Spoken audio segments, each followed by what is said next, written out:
L'insécurité alimentaire est l'un des défis majeurs dans le monde en général et en Afrique en particulier.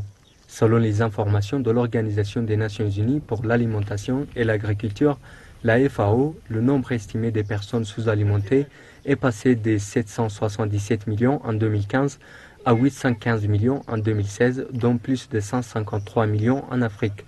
Les causes de ce phénomène pourraient être tracées à des conflits et des sécheresses persistantes attribuables au changement climatique.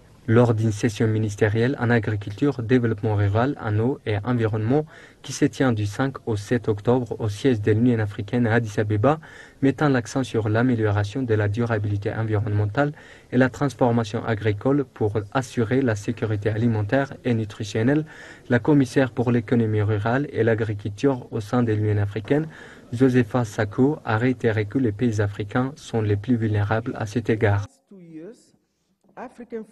Au cours des 2 dernières années, la sécurité alimentaire en Afrique a été affectée par des chocs externes, particulièrement par ceux liés au changement climatique, par lesquels les pays d'Afrique dans le sud du Sahara ont connu des sécheresses sans précédent, et des pestes et des maladies, y compris le dévastateur légionnaire d'Odon, qui a été observé dans 30 pays membres.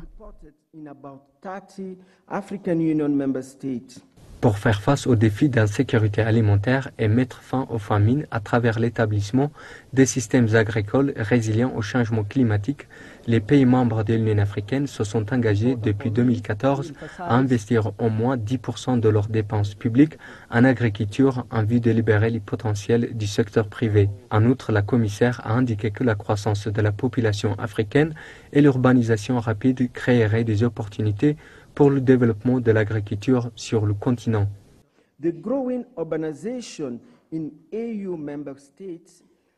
L'urbanisation croissante dans les États membres de l'UA fournit des opportunités pour l'agrobusiness et l'industrie agroalimentaire, ce qui à son tour catalyse davantage la production agricole, le commerce et l'emploi.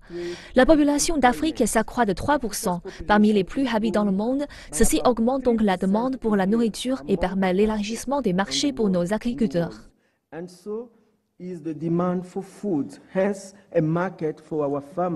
Les participants ont également appelé à des efforts concertés des pays membres pour la mise en œuvre de l'accord de Paris sur le climat au niveau national. En outre, ils ont souligné le besoin de renforcer les efforts conjoints en vue d'atteindre les 7 engagements de Malabo d'ici 2025.